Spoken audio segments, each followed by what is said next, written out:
Assalamualaikum.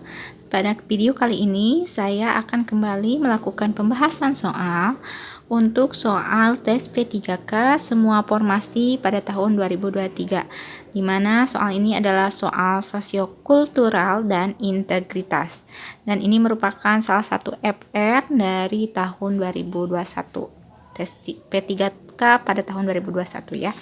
Oke, kita langsung saja untuk pembahasan soal yang pertama. Tertib sosial merupakan suatu keadaan masyarakat teratur dan bersifat tetap dan tidak berubah. B. Pola perilaku anggota masyarakat dalam interaksi sosial.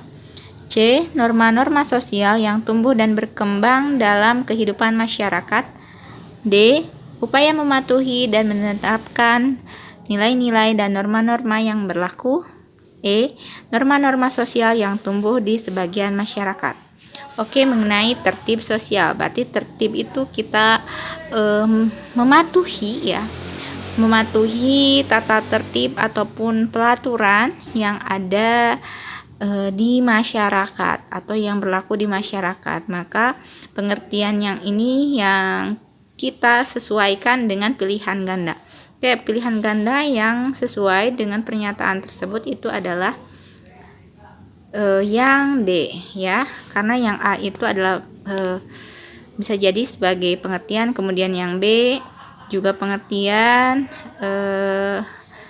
yang C norma-norma sosial, jadi pengertian dari tertib sosial ya. Kalau yang D lebih mengupayakan mengenai tertibnya, dari kata tertib berarti upaya mematuhi norma-norma tersebut. Oke.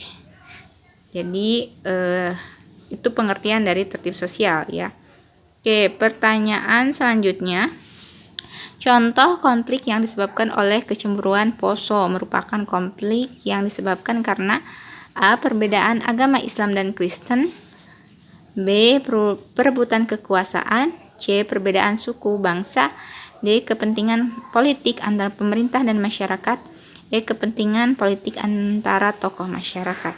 Oke, untuk konflik yang ada di poso ya. Yang ada di poso itu kita tahu bahwa itu mengenai agama ya, perbedaan agama antara Islam dan Kristen. Jadi beda paham tersebut hingga menimbulkan konflik. Oke. Jadi jawabannya yang A. Oke, pertanyaan selanjutnya.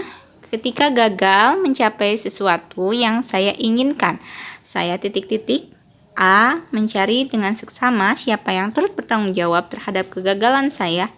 B. Mengambil waktu untuk menenangkan diri. C. Bersedih hati. D. Melakukan introspeksi dan memperbaiki kegagalan tersebut. E. Meminta bantuan kepada lebih banyak orang. Oke, dalam hal ini yang perlu kita lakukan ketika kita mengalami kegagalan, berarti kita harus melakukan introspeksi terlebih dahulu terhadap diri kita, apa yang membuat gagal. Kemudian kita memperbaiki kegagalan atau kesalahan tersebut ya. Oke, jadi yang paling tepat itu jawabannya yang D. Oke. Pertanyaan selanjutnya. Orang tua saya sakit keras, akan tetapi di kantor pekerjaan tidak bisa ditinggalkan. Sikap saya adalah A. Tidak masuk kerja dan memberikan surat izin. B. Bekerja ke kantor seperti biasa dan menghubungi orang tua setiap waktu dari tempat kerja. C. Berusaha membereskan pekerjaan dan meminta izin kepada atasan jika memang itu diperlukan. D. Mengurus orang tua dan mengirimkan surat sakit dari dokter. E. Datang ke kantor agak siangan dan menjelaskannya kepada atasan bahwa orang tua sakit. Oke, hal yang perlu kita lakukan jika ke kantor kerjaan tidak bisa ditinggalkan ya. Jadi kita harus bisa membereskan dulu pekerjaannya, kemudian meminta izin kepada atasan jika kita perlu pulang ke rumah untuk mengurus orang tua kita gitu. Jadi jawaban yang paling tepat adalah yang C. Oke. Pertanyaan selanjutnya. manakah yang akan Anda dahulukan, menyelesaikan tugas hari itu terlebih dahulu atau melaksanakan perintah untuk mewakili atasan menghadiri undangan rapat dinas? A. Menyelesaikan tugas dulu karena mendesak.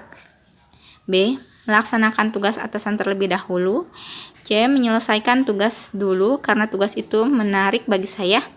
D. Menyelesaikan tugas dulu meski saya sangat terlambat memenuhi undangan tersebut. E. Saya tidak akan menuruti atasan karena sedang mengerjakan tugas penting.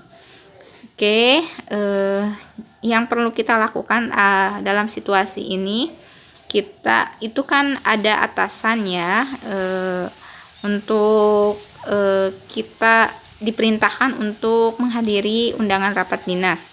Secara otomatis berarti itu tugas yang perlu kita laksanakan terlebih dahulu. Berarti yang perlu kita lakukan adalah melaksanakan tugas atasan terlebih dahulu ya. Oke, jadi baru menyelesaikan tugasnya. Oke, pertanyaan selanjutnya. Saya diutus untuk menghadiri seminar menggantikan atasan saya. Pada saat yang bersamaan, saya sedang mengerjakan laporan yang tidak terlalu mendesak. Oke. A. Saya akan selesaikan terlebih dahulu laporan tersebut sebab bisa saja diminta oleh atasan sewaktu-waktu. B. Laporan tersebut akan menjadi merepotkan kalau tertunda. C. Saya akan menghadiri seminar tersebut agar dapat menghindar dari tugas laporan. D. Saya akan menghadiri seminar tersebut karena laporan belum harus segera diserahkan kepada atasan. E. Saya bisa menghadiri seminar dan mengerjakan laporannya nanti. Oke, dalam hal ini ya, ada kata kuncinya yaitu laporan tidak terlalu mendesak. Berarti kita harus menghadiri ya. Berarti menghadiri seminar tersebut, saya akan menghadiri seminar tersebut karena ada laporan belum harus segera diserahkan kepada atasan. Jadi yang paling tepat itu jawabannya yang lengkap adalah yang D gitu ya. Oke. Untuk yang lainnya itu belum lengkap gitu. Belum karena ada sebab akibatnya sama alasannya gitu. Oke, pertanyaan selanjutnya. Hampir semua pegawai di kantor instansi saya meminta uang tanda terima kasih atas pengurusan surat izin tertentu. Namun menurut peraturan kantor hal itu tidaklah diperbolehkan. Maka saya A. ikut melakukannya karena bagaimanapun juga kawan-kawan kantor juga melakukannya. B. Melakukannya hanya jika terpaksa membutuhkan uang tambahan untuk keperluan keluarga sebab gaji kantor memang kecil. C. Terkadang saja melakukan hal tersebut. D. Berusaha semampunya untuk tidak melakukannya. E. Tidak ingin melakukannya sama sekali. Nah, dalam hal ini berarti ini dalam KKN ya, korupsi dan nepotisme ini berarti hal yang perlu kita lakukan itu menghindarinya. Berarti tidak ingin melakukannya sama sekali ya, tidak ada celah untuk melakukan hal tersebut. Jadi hal yang paling tepat itu jawabannya yang gitu ya.